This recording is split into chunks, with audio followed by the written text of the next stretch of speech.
জেঠু আমার আমার খুব ভয় করছে গো। কথা বলিস না, ভয়ের কিচ্ছু নেই, আমি তো আছি। বললাম না কথা বলিস না, সবাই ঘুমিয়ে পড়েছে, তাই জন্য এই সময়টায় তোকে আমি আসতে বলেছিলাম। আয় আয় আয় আয় আয়।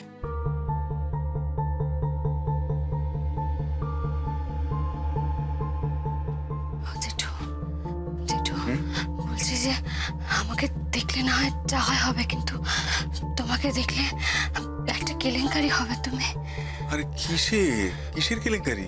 তোমাকে শুধু শুধু আমার জন্য নানা রকম খারাপ কথা শুনতে হবে।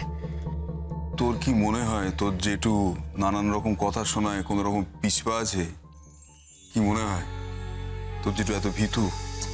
হ্যাঁ, এই মানুষটা বাইরেটা একটু নরম, তো ভেতরটা তেমন নয়, যথেষ্ট শক্ত দৃঢ়। বুঝতে পেরেছিস? অত সহজে তোর জেঠুকে অপমান করা যায় না রে বোকা। আর অত সহজে আমি অপমান গায়ে মাখি না। আমি যে কাজটাকে প্রয়োজনীয় বলে মনে করি সেটা করবার জন্যে আমি শেষ পর্যন্ত যেতে পারি। আচ্ছা ঠিক আছে, তুমি তুমি আর কোনো কথা বলো না। কেউ জানতে পারলে অশান্তির আর শেষ থাকবে না। দেখো আমি চাই না নতুন করে আর কোনো অশান্তি হোক।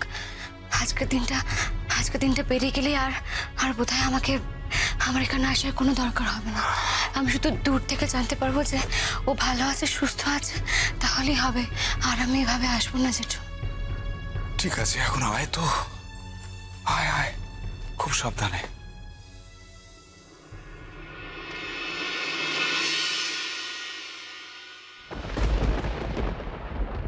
ম্যানেজার বাবু এত রাতে আমাদের বাড়িতে যে, সঙ্গে মহিলাটিকে বৌমনি মতো লাগলো।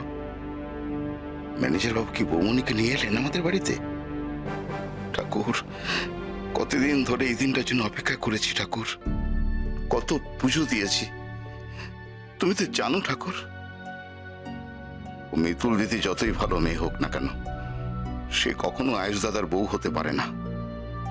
এর চেয়ে বড় সত্যি তার কিচ্ছু নেই। আয়ুষ দাদা বাবু বউ যদি এই পৃথিবীতে হতে পারে, সে একজনই, সে আমার বৌমনি। গিয়ে দেখবো আস্তে আস্তে সত্যি বৌমনি কিনা।